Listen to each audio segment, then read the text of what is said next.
So we have a cool presentation tonight.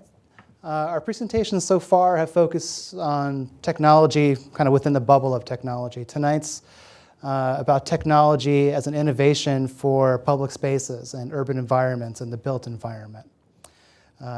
We have with us Thomas Logan and Chuck Groom. I'll give the little bio presentation. Thomas Logan has spent 15 years assisting organizations to create technology solutions that work for people with disabilities. Over his career, Thomas has worked on project deliverables for numerous federal and state and local government agencies, as well as private organizations, from startups to Fortune 500s.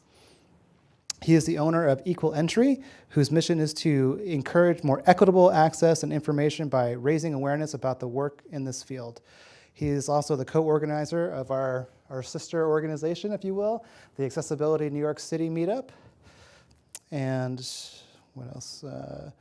So that community has interested in topics related to accessibility and people with disabilities, and Thomas lives in Brooklyn, New York. Chuck Groom is a software engineer and serial entrepreneur with 2 successful startup acquisitions, Bill Monk and Precision Polling. He most recently worked at SurveyMonkey, where he hired and managed the Seattle engineering office to build a new market research platform, SurveyMonkey Audience, from scratch, a $20 million business unit. Chuck is a co-founder of the Seattle Tech Startups, one of the largest tech entrepreneur communities in the country. Chuck recently moved from Seattle to Brooklyn. So with that, I'm going to turn it over to Thomas and Chuck. Great, thanks. All right, and so Chuck is also my brother-in-law, and I'm excited. My brother-in-law and twin sister now live in New York City, and basically right when they moved out here, Chuck and I saw this opportunity with the Department of Transportation in New York City. They're running a design competition. I hadn't really seen an accessibility project like this happening at the local government level, so it was an exciting thing to participate in. Really knew nothing around pedestrian signals, engaging into this. Have worked in accessibility mostly on like the digital tech side, the screen side, for pretty much all of my career. So I really loved working on this project. We're currently finalists in the competition. There's actually there's no announcements yet of what's happening next, so we're as eager to find out what will happen next. But we're excited just to present this to you all. This was our idea from focusing on the problem set that was given, which was really how do we make pedestrian signals more accessible, increase safety for people with low vision and people who are blind accessing streets.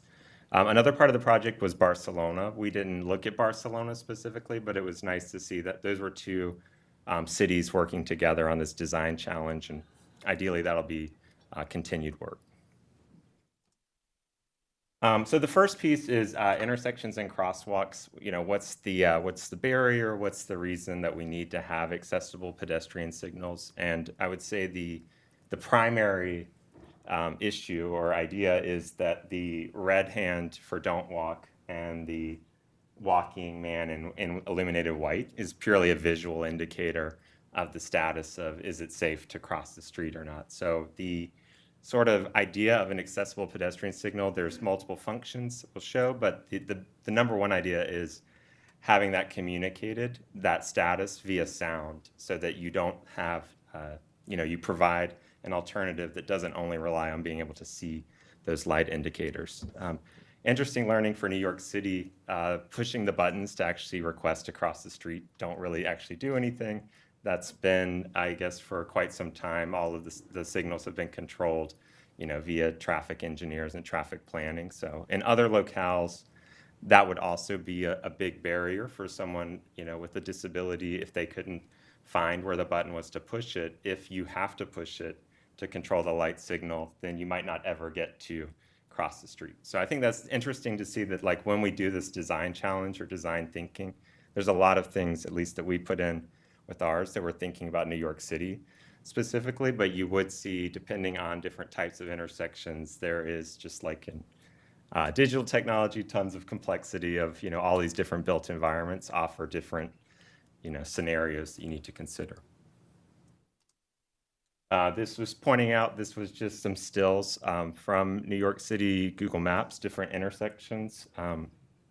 One of the ideas was we just kind of quickly looked at a bunch of different intersections that have accessible pedestrian signals in New York. And the one that was asked to be focused on is what I'll be showing as our first demo.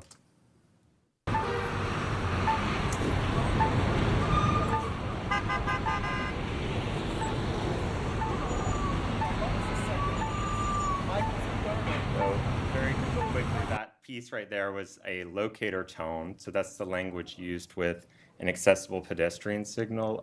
The pedestrian signal actually, not all of them will do this, but the ones that are at this intersection emit a tone at about that frequency that is basically every second, and that is to allow someone to position, hear that tone, walk towards it, the sound gets louder.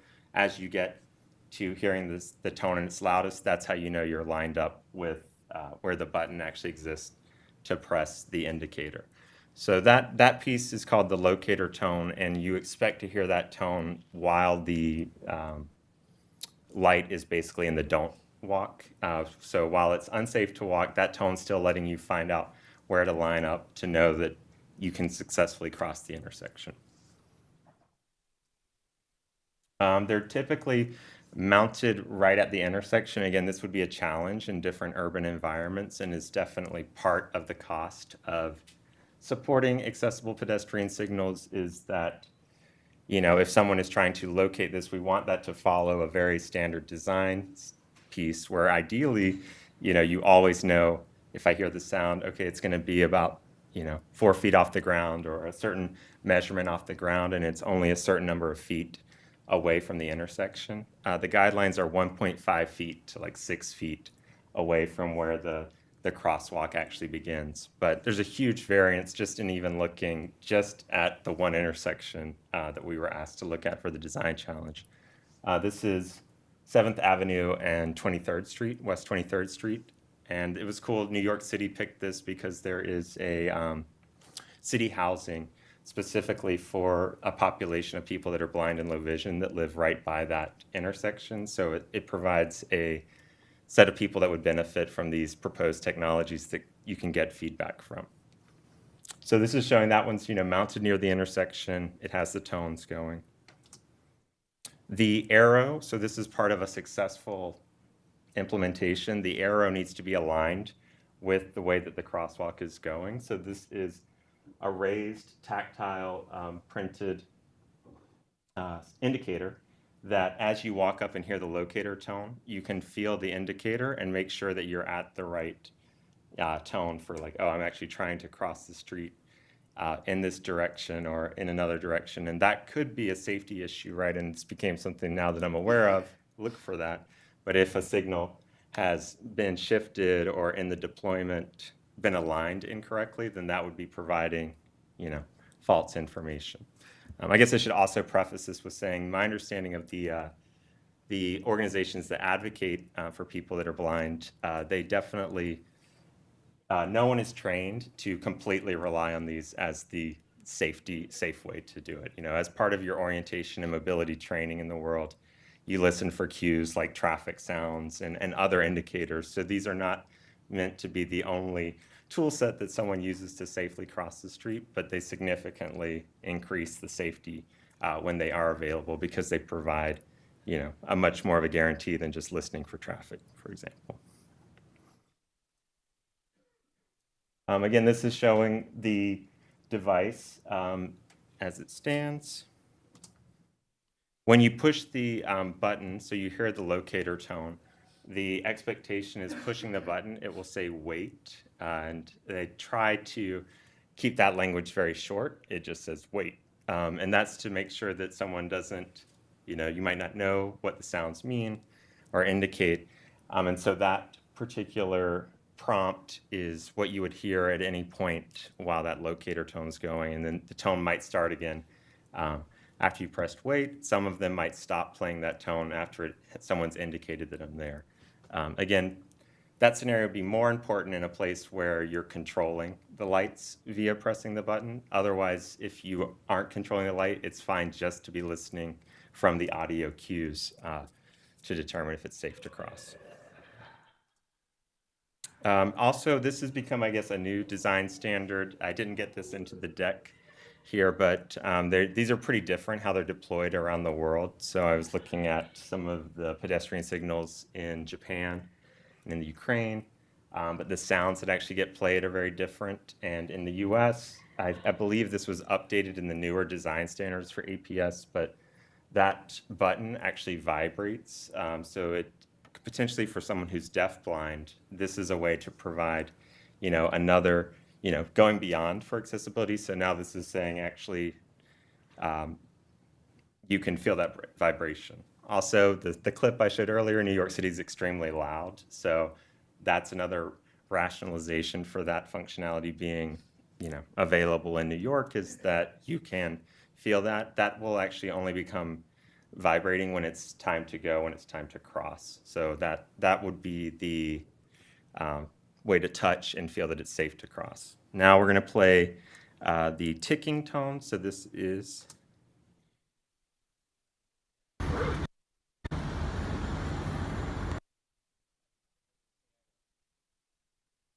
loading.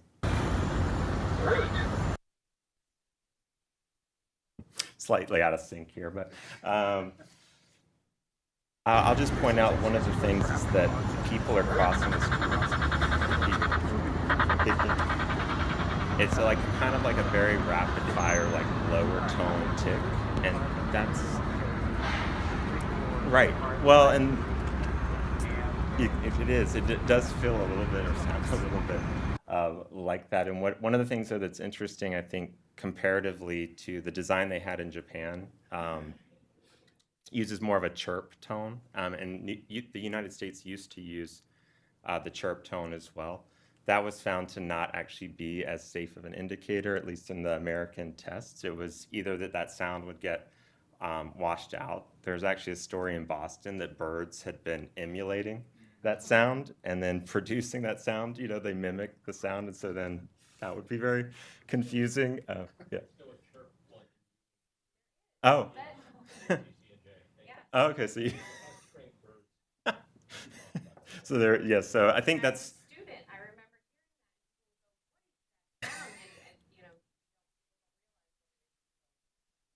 Right. Yeah. Yeah, and I think the other part of the design that I think is more prevalent with the chirp tone because of the location, but the idea that on the other side of the intersection, as you're navigating across the crosswalk, another problem for people who are blind is that if you lose the alignment as you're taking steps across, you don't want to veer off into traffic. If there's not traffic sounds, then having on the far side a tone kind of coming at you helps you align towards that. So that's not something that's at the New York intersection, but I have seen that deployed also in the US. And so that's another design piece, and that requires then synchronizing across the intersection so that you hear the tone. That's exactly how it is in Yeah, okay, yep. And so then that low tone, that fast tone, the ticking tone, I guess that's really, it sounds like from the people that I've polled and talked to, most people really like that sound because it is unique enough and it is a very fast thing to take an action on. And I think some of the other ones, when you think about adding speech into communicating extra information, which is part of what we'll be proposing, you want to still give the information as fast as possible. Basically, a lot of these lights don't allow you to cross for very long. So that's also part of the design consideration, is that tone playing very quickly lets someone make a quick decision. Yeah, now I should start walking, start crossing. They don't have to listen and process more information. This was a crosswalk walk. I'm kind of commenting in the background here that the cars kind of get in your way in New York, so that can also be a frustrating experience. But as we get to the edge here, very slightly you can hear the tone. you can start hearing the tone. It might not pick up in the room, but in the recording, or if you will share this presentation, you can kind of get the experience that you're hearing the ticking because it's safe to walk on one side of the intersection. But by the time you get over to the other side, depending on the timing, but you'll probably have the tone, the locator tone, playing by the time you get to the other side. So that does give you like another thing to align to, but it's not that loud, so you really don't hear it till you're very close to it. So you're mostly still just processing across, at least at that intersection.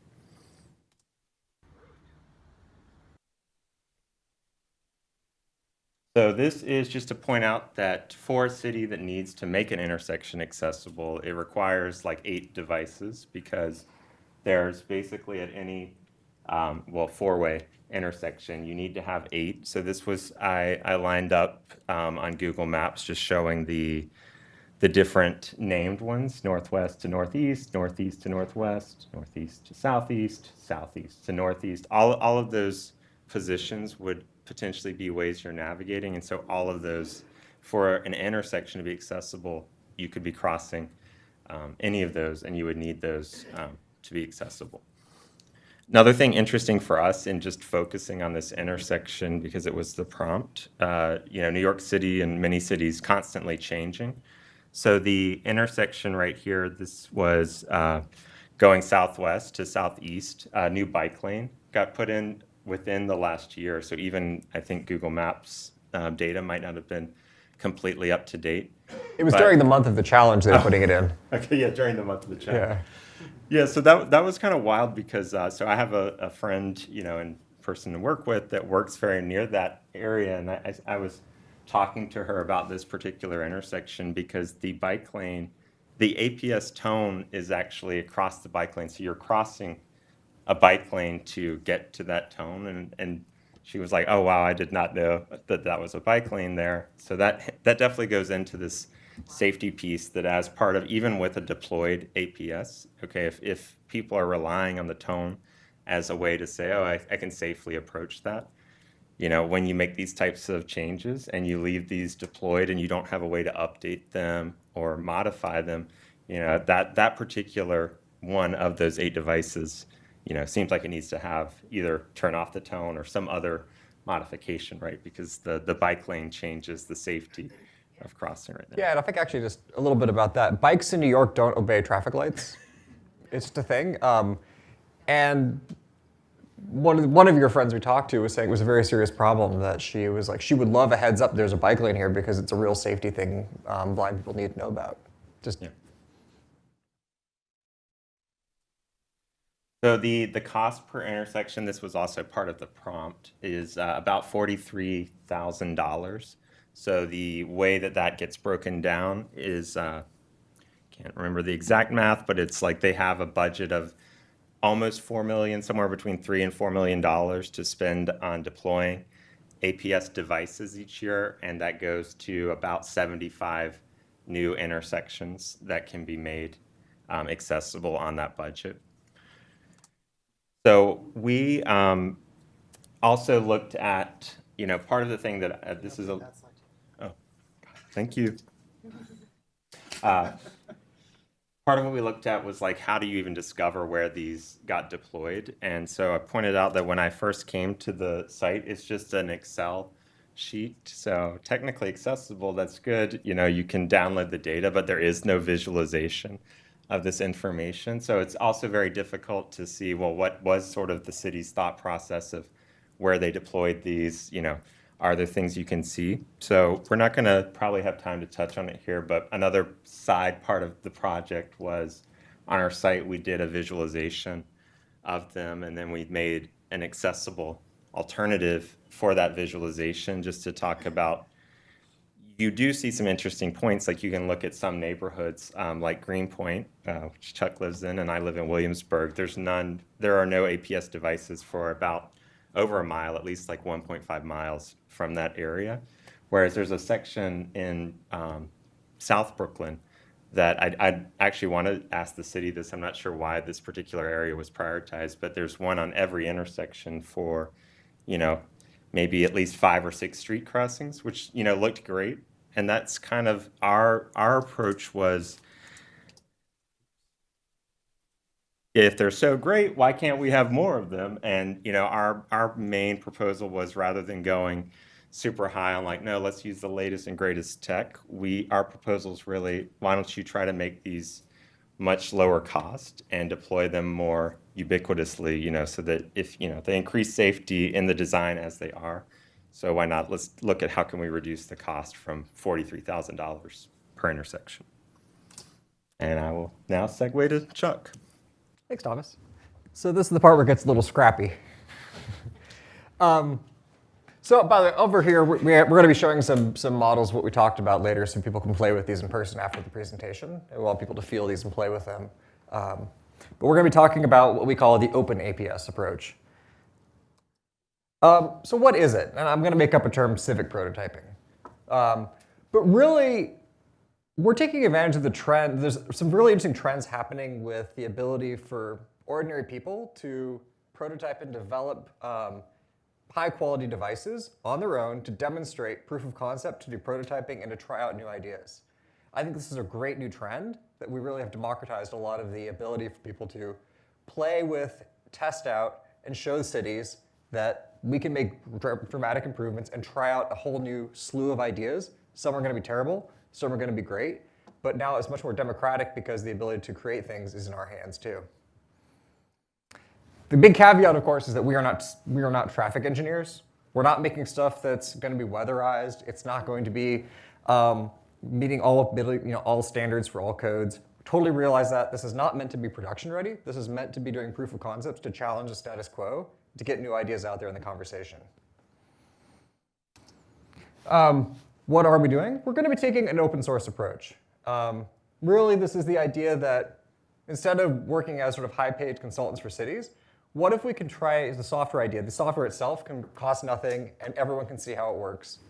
Then also take an open data approach, which is, as much as possible, leverage data sources that are now freely available.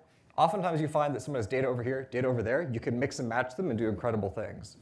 And finally, we're going to be leveraging what I call the maker movement, which is the ability to do high-quality prototyping in the comfort of your own home. So open data. I don't know if people are as familiar with this trend, but I'm going to give just two examples. But New York City has about 1,900 data sets right now they make available on their NYC Open Data, and they keep adding new data sets all the time. This is just one of them. This is actually a data set we use. This is their centerline data. So for any intersection, you can actually find out information about the roads going in there.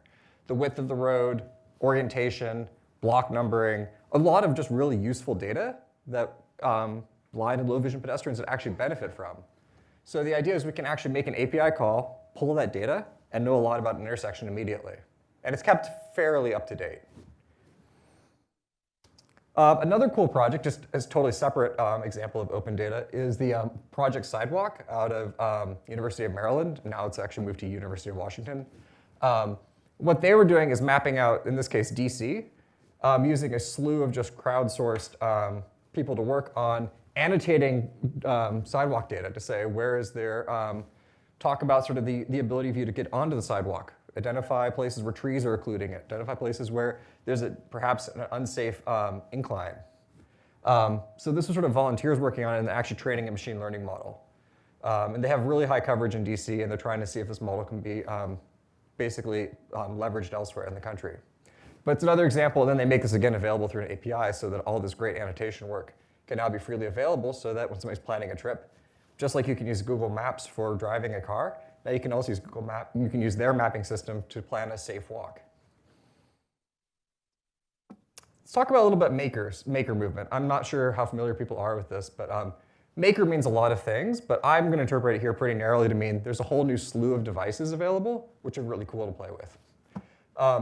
One of these things you might as well have seen, maker bots. This is what most people think when you say maker is 3D printing, which is very cool. You can rapidly prototype most complex 3D objects. You feed in the CAD model, you push the button, and the machine will print it out for you. And like I said, it can be fairly complex. The downside of 3D printing typically is, at least for the consumer models, it's very, very slow. And usually it's usually extruded plastic, which is fairly flimsy. Still, it's a great way to do some quick prototyping of physical objects. And like I said, the devices now are affordable enough people can have these in their own home or in a lab. There's other maker devices too. I think people should not be limited to thinking of 3D printing. Laser cutting is actually, in my mind, much more interesting. Laser cutting is now also available in the home. You can get consumer model laser cutters, and those are very super precise, and they can cut plastics, woods, leather, pretty much any object that can be cut you can throw in there. You can't cut metal, but you can etch it. This device we actually use as a laser cutter. So we'll be talking about that a little more specifically. Another maker device people should talk about is a CNC mill. This is actually, again, a home device. What CNC mills do is use a cutting head, and you can actually cut away metal and wood to do very complex shapes too, and those tend to be very durable materials. So CNC mill is nice for making very strong objects, more machining, but you can't quite get the fine details that you would get with the other maker devices we talked about. And then computers.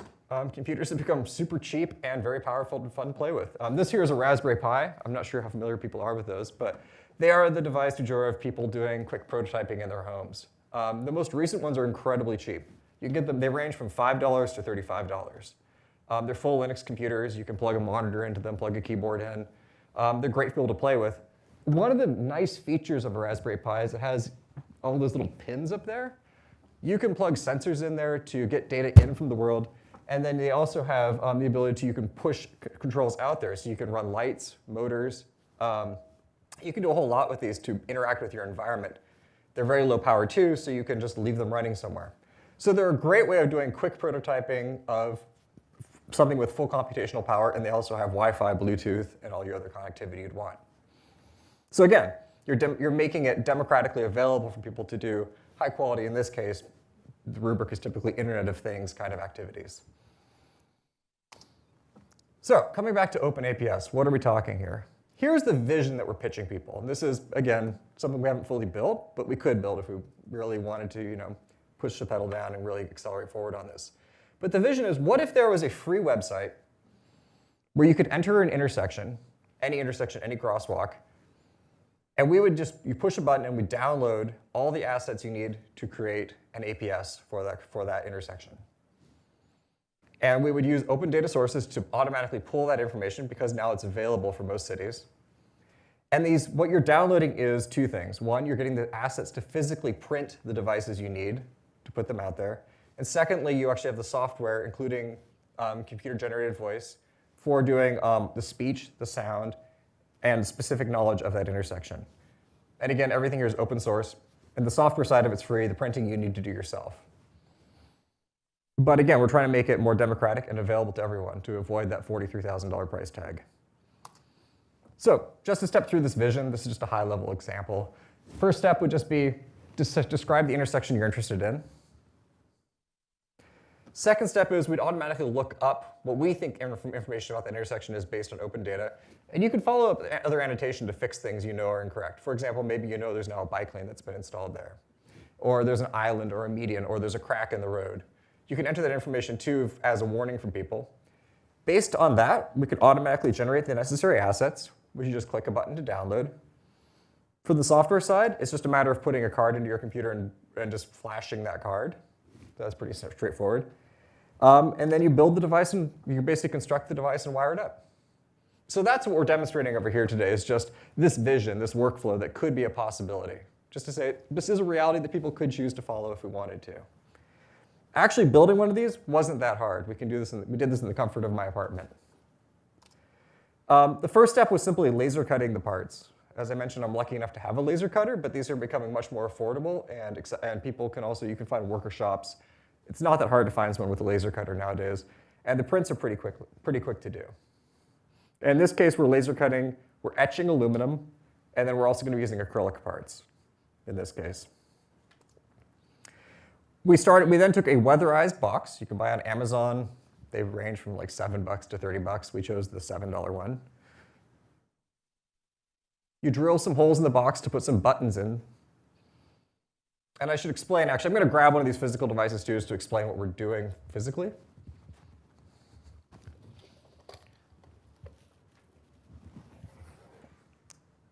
So the idea is going to be, ultimately, we're going to be building this box, which is a push button and does things, but also just displays information and also produces sound.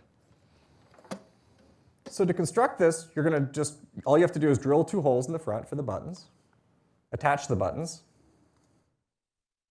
You're going to be gluing on the laser cut parts together, which is the arrow and the braille. Attaching an aluminum sign to the box, which is just a matter of 2 lath screws. You attach the 2 LEDs. All you need to do is rip apart a cheap speaker, throw it in there. You have a little micro SD card you've pre-burned, put it into the Raspberry Pi. Very simple wiring. There's 8 wires, but they pretty much follow instructions to put them together. You attach power. You cover it up, and you're done. This whole process, this particular device took, we priced it out at $66. If you're doing it at scale, of course, it'd be a lot cheaper because you could buy things in mass, but this particular one's $66 to build. I did need a laser cutter, which is a one-off capital expense, or you could use somebody else's device. Yep. Oh. This lag. There we go. And then other than that, it's just very simple tools that you have lying around your house. Let's talk about some of the features we built into this device. Just ourselves, making this up, but I think we packed a lot in this process, which may not be immediately obvious. One, the signage. The signs you saw, at least in New York City, other cities are different, but in New York City, the signs were just a one-size-fits-all box. It didn't have any other information.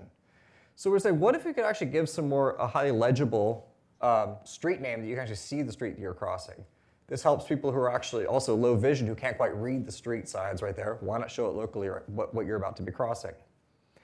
We also then provide braille, which is showing, again, the same information of what that says to give you what street you're crossing. You can actually have a tactile braille ability to actually know what street it is. And then also the arrow itself is sort of sticking out, and it's very, very, you can feel it very easily. That worked quite well. And the braille piece, so in Japan I saw that they do have some deployed where you do have braille, right, to for the streets to be crossed, but in general that's been, a lot of people who are blind or low vision don't read braille, so that would be something where we think in this type of instance, cost perspective, it's great to have that more ubiquitous, but that's also probably a driving factor in cost, right? Like in the ones that come out, and why we didn't see braille in the New York City deployed ones, even at that price point. So, that's. Yep. Our audio, like the intersections we saw in the video, these emit the same similar beeps.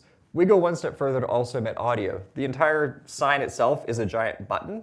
So if you press it down, assuming I plugged it in, you'll see this later when we do the demo, when you see an in-person demo. We'll actually speak out loud saying, wait to cross West 23rd Street. Wait. It actually tells you the street name that you're going to be crossing and says a human words if you press it. We went one step further, which was we also implemented a long press, which is if you press and hold for more than a second, it will say wait, and then it will give you information about the cross street. This gives you great wayfinding information about where you are, and it can also give you additional information about hazards. For example, we could warn you about a bike lane or about the existence of an island, or if the street is actually notorious for having safety issues. So that gives you an option where somebody can press once to get immediate feedback, but you can do a long press to get much deeper information.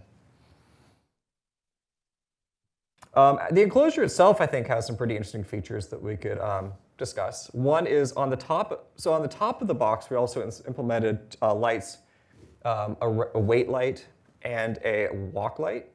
So this replicates exactly what the intersection will be showing. In New York City, oftentimes you can't see what's on the other side because there's traffic and a truck in the way, or there's all sorts of reasons you can't actually see what's going on the other side of the intersection.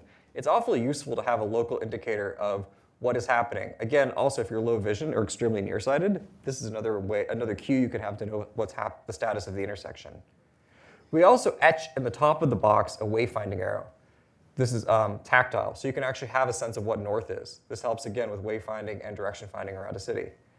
And then the last thing we do is we actually etch in a QR code, which can help give a box's ID. This would be more for a sighted person with a smartphone, can then also take a picture of it. Why is that useful? Well, you can actually then look up immediate information about where you are, and also be able to report problems about the that physical device to say this particular box might be malfunctioning, report it to the city, as well as to look up information and actually learn more about what the city is doing with accessibility. As I said, the computer itself, in this case, is a Raspberry Pi. We don't need Wi-Fi connection, so it doesn't have to have any, the city doesn't need to invest in maintaining connectivity, which can oftentimes be a real problem. And it only requires very low power. This one, we estimate about 3 watts. One other thing too, we like the QR code. We also demonstrate that you could have what's called a Bluetooth low energy beacon. The device itself can be visible to people's smartphones. It can also broadcast information like, I am at this particular intersection, here's the precise latitude, longitude of this box. Here's nearby information. It's, why is that useful? Because I think there's many reasons, but the most useful thing is that third-party developers can actually have smartphone apps which people who are blind and low vision, the device can actually tell them you are near one of these intersections and we know exactly where you are. So it's very useful for providing information. You can also then provide cues like this is known to have a bike lane, this is known to have these other problems, which you can then speak out loud to that person too if they wish to through their smartphone. So it's an interesting thing to consider is these other kinds of the other kind of data you can encode in these devices. And I think that's the end of the presentation I had for the features. So I'm going to let you wrap up, and then afterwards people can hang out and we can play with these boxes. Good. Yeah, just to give a couple more comments that one of the things for Chuck and I, which I'm proud of us for not going on like, oh, let's use all of the like craziest technology ideas really at the start, because one, even thinking about the population of people that are part of the design challenge. It's really not something where you want to be like, yes, buy the latest iPhone or buy the latest Android as a requirement even to getting access to accessibility. So I think that's just something important that's also nice about working right on like a city government project or really targeting the thought process. I think that is just an important component, and we hope was something that was one of the reasons the city was interested in our proposal. I think the other piece that's very interesting when we think about the locator tone is that has been a problem in different municipalities when these get deployed. Neighbors complain. It's mentioned people are like, "What is that sound?"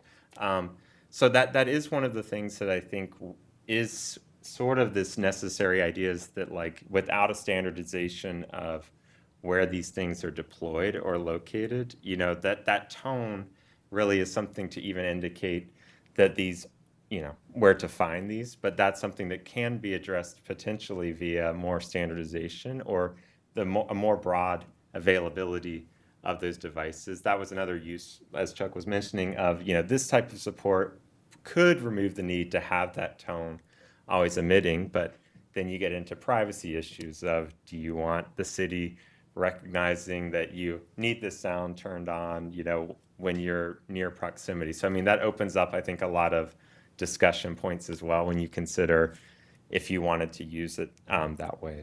So I'd end with like what I think was very interesting with the ubiquitous part of if you could deploy these more, even without the tone. The speech synthesis of the street that you're going to cross is something that, if you think about that from the city perspective, one of the things they asked us to do was tell the use of our technology in like a story proposal. And so the idea is really, as soon as you start navigating out in the world, but we're thinking New York City, we did a scenario of like walking maybe about 8 or 9 blocks. If you think of building a mental model of where you are crossing each of those streets, I know for me at least, I would already get confused at like my first or second turn. You really orientation of where am I right now? New York City's following a grid, so knowing what street number you're at, you can really get a lot of benefit from like a press of like you're crossing West 23rd Street or you're crossing 7th Avenue. That really would give quite a lot of information in New York City for making you feel more confident about where you're getting in the city. So I think, that would be something that particular part of our proposal, I think works really well in a grid or in a like understandable type of city layout system, because that information would really give people more peace of mind that they're following the right route. So that was part of our story, as well as like imagining them being more available. You would always kind of be able to feel confident. I come to an intersection, I can tap it, like, where am I? And so that would be, I think, just another way of looking at it outside of the tones and the reading in the traffic data. So that was another part we didn't really talk about. We said tons of things to consider, but New York City's traffic data of walk, don't walk, they are going to be having the timings as part of the open data as well. That stuff can still be, manipulated via traffic engineers in emergencies or things like this, but that would be obviously the part where you really do need the connection in of reading that data, keeping that data up to date. But our model was, and we'll be having a video on our site, but we just chose a Greenpoint intersection, and we wanted to take one where there was none around, and that's what we would hope if our project gets selected, to keep pushing this idea further of like taking an intersection actually away from the pilot intersection, but showing how you could, what else you need from the open source data to, and working with the city to get this device working really fluidly. So any questions or comments here before we do a demo? Yeah. Wait for the mic for Oh. a second, if it works. Check. Is this mic on? Yeah, I've been seeing these crossing stations around the world from my travels, and Japan definitely to chirp, and sort of the effect of beep boop back and forth between the two sides of the intersection. It's interesting. But one of the things I've seen in Finland has been on the actual devices, you have a map, a tactile map of the intersection showing where the islands are, where the bike lanes are and such. So is that something you could easily 3D print onto the box? Is that something you've looked at? I mean, yes, you could easily do it. It's not something we've looked at, but yeah, I mean, that's completely doable. Well, you did print a wood one, right? I did. That was my first mock-up was more of a street. Yeah, it was a street schematic showing the lanes and sort of more tactile. So we did test that out, but then we went sort of more for the simplicity of the street sign, but definitely possible. It's more inclusive if you have deafblind also to have that feedback. And a lot of the Finnish units had a vibration, very strong vibration, literally like you saw a metal mechanism hitting the side of the box, really to give you the sense that, okay, tick, tick, tick, tick, don't cross, wait. And then when the crossing time comes, it starts aggressively clacking within the box. Pushing you across. But it's very effective. And I found myself deep in conversation with somebody, and I've got to cross now. So it's more a universal design feature. That's really cool. Yeah, I mean, frankly, I'd love to experiment with a bunch of these different ideas and then get a panel of low vision and blind people to really get feedback and put it out in the field and really get the end user feedback about what is effective, what isn't. And I just wonder if you see as one of your competitors to this process a purely mobile device-based solution that doesn't require any hardware at the location. Yeah, so we would consider that, and it's more, at least utilizing things. There's something called Blind Square, for example, is one where that's actually using data from Foursquare. You can walk around the city and get these types of notifications. Super draining on the battery, and they tell you when you read about any of these services that currently exist, you need to bring alternate battery pack as well. So even in my test case of doing it, I saw that as immediately a big red flag, at least in the current tech of how this works. I mean, I'm sure they'll keep advancing that, but I'd say at least for now, that seems to be at least one of those issues. Yeah. If I have one more last question. So sort of the barrier of entry for you is also having access to the physical existing crossing technology. And so how open are the vendors of that technology to opening that up and not selling a $40,000 alternative to yours? So that's... I was very curious to see if this goes farther, what type of interaction we would have from those companies. I have no idea. Yeah, I do also want to make just to really reiterate the point about mobile phones. I think there's a lot of really cool ideas we can do with technology with mobile devices, but I really urge people to be sensitive to the fact they cost a lot of money, and oftentimes you're targeting communities where money is a real problem. So.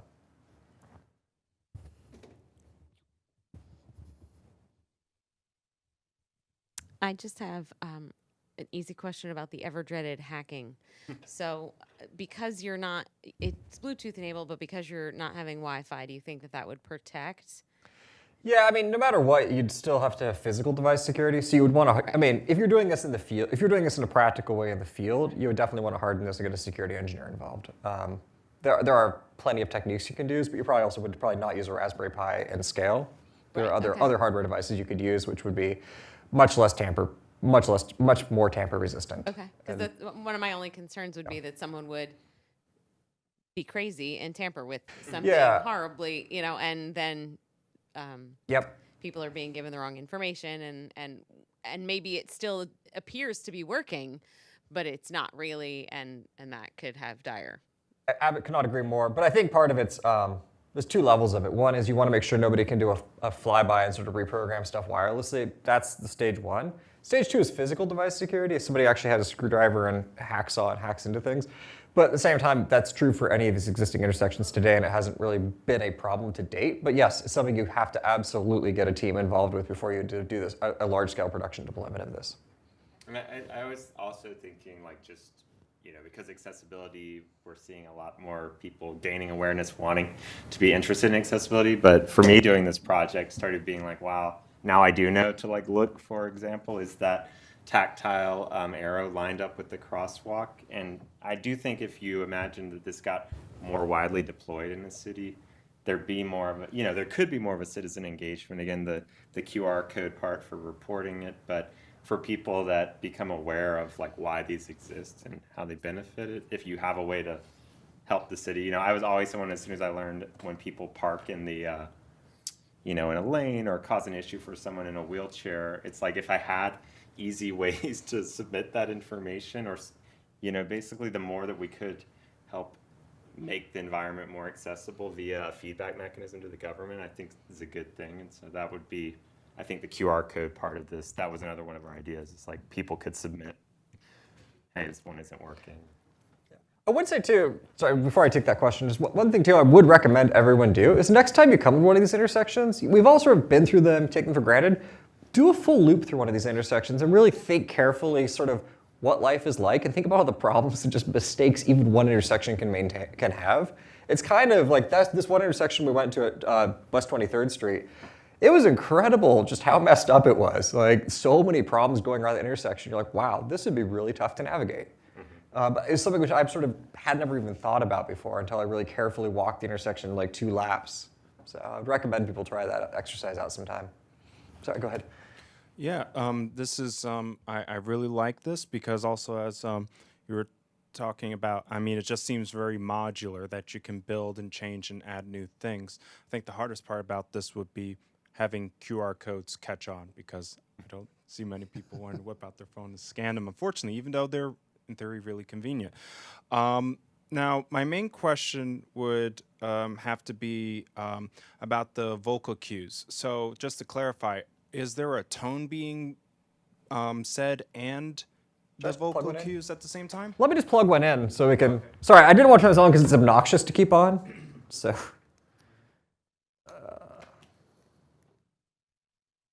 So this is an earlier prototype. And I'll stand here so the camera can see me. And this mic. So is this mic here on? So right now you can see it's at mocking up as if it's at an intersection. The walk light is on. Wait to cross West 23rd Street. Wait. And then, Wait to cross West 23rd Street. Wait.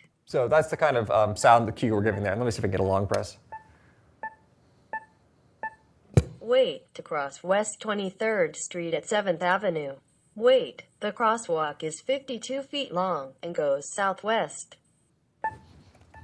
Okay, that's good. Yep. Because part of my concern was that, like, I was on this New York subway and I'm like, this is like, and let me just tell you, the end of the story is that I purchased 5 tickets to get somewhere. I wasn't very good at it.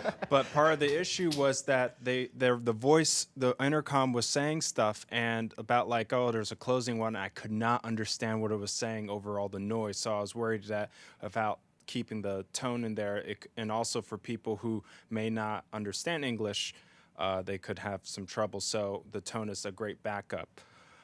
So that's great. The other thing was that I guess with how things change so dynamically, like a road could be closing because there's a bike tour, the borough bike tour is going on.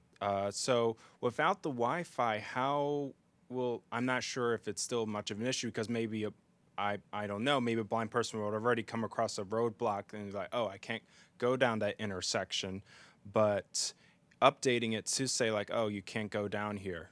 Yeah, that's a great question. I think if it really depends on how much money a city wants to spend. A solution a lot of cities are doing with their IoT solutions is you can now get cellular cards fairly cheaply. They cost about $1 a month for pretty low data. So you could have a cellular-based system where it is going back up to the mothership once a day to say, are there any updates I should be alerting people to today? There's a lot, the sky's the limit with this sort of stuff. You can even use these devices to broadcast warnings to a city, even if you think about it.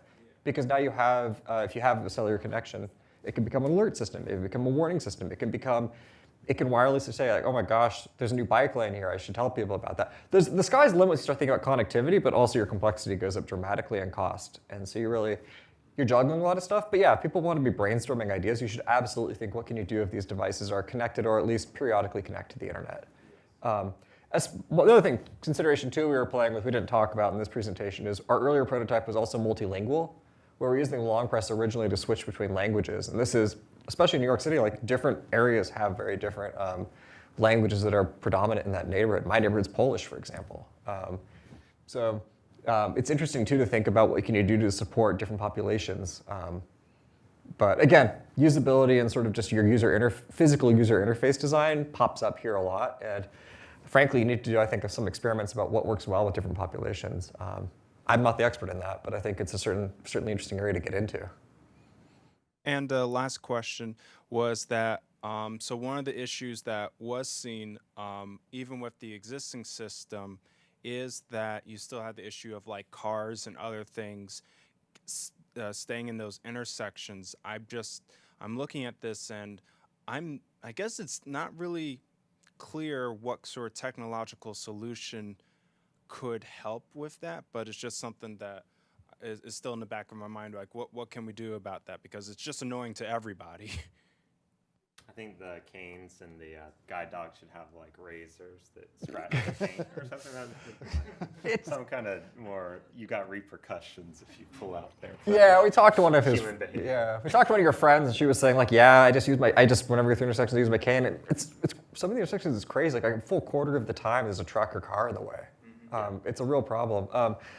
If you want to go very futuristic, you could definitely use computer vision to at least help with some of these problems to warn people. But there's a point of return of investment on some of these technologies. I'm not sure what the right point is where they become what the right level of investment is. And I think start with the cheap things that you can make ubiquitous and move from there. Yeah.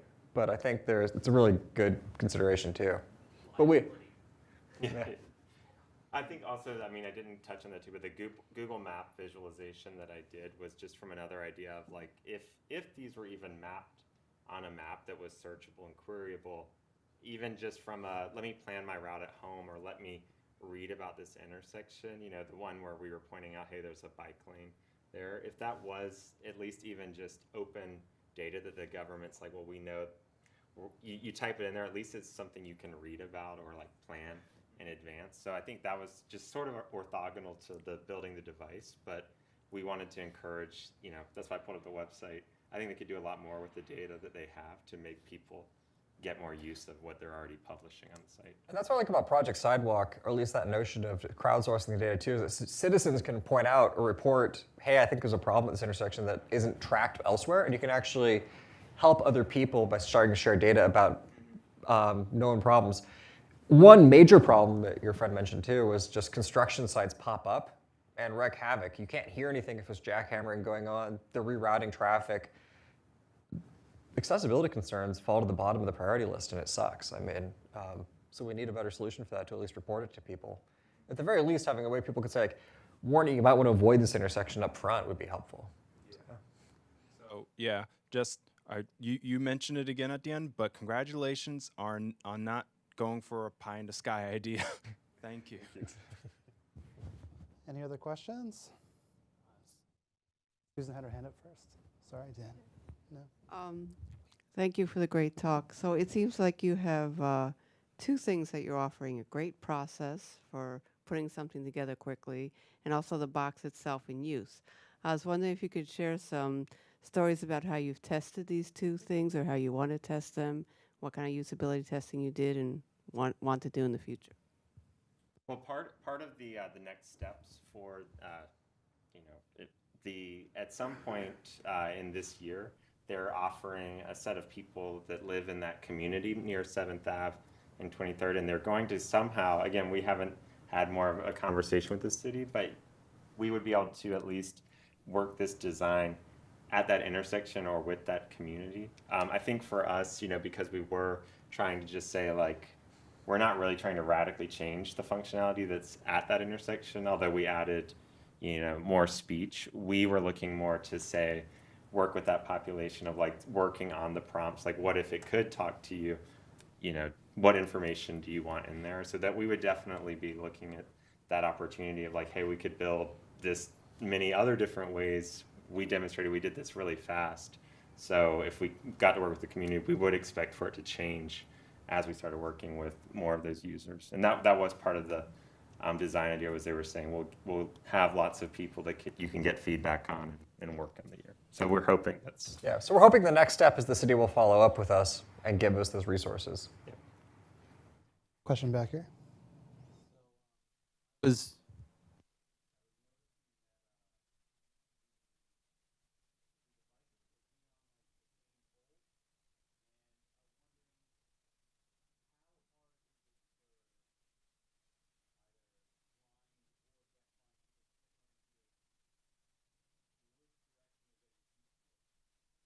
That's actually one of the design standards as well, that it does very much say that I think if it's 12 feet between where the two would be placed, not to use the locator tone, and then it is to be using actually feeling the device. And then that is one where speaking what street you're going to cross.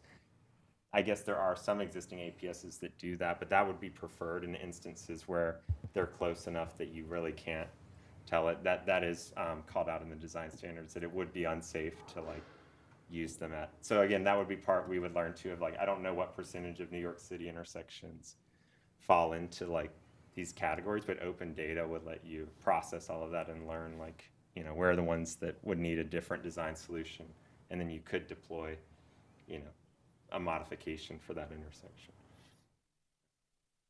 Cool. Anyone else have questions?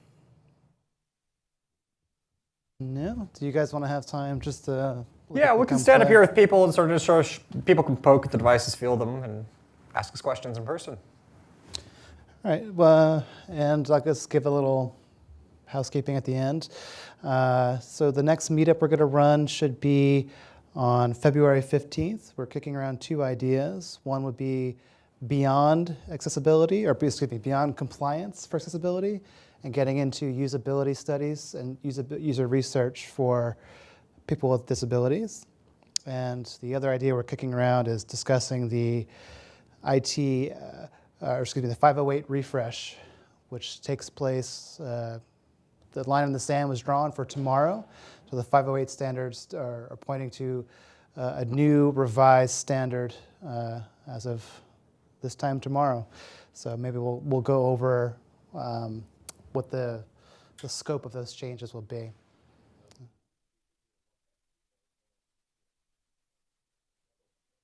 Oh, WCAG 2.1 struggle update. Yeah, so Jason White gave us the down low in last year. Yeah, so we can. It's still in a working group. It's still being sussed out. So we could. Oh, there are some deadlines. Okay, yeah, it's getting real. All right. Well, with that, that'll be it for the evening. Then we'll just go and we'll play with the open source thing. Thanks, guys.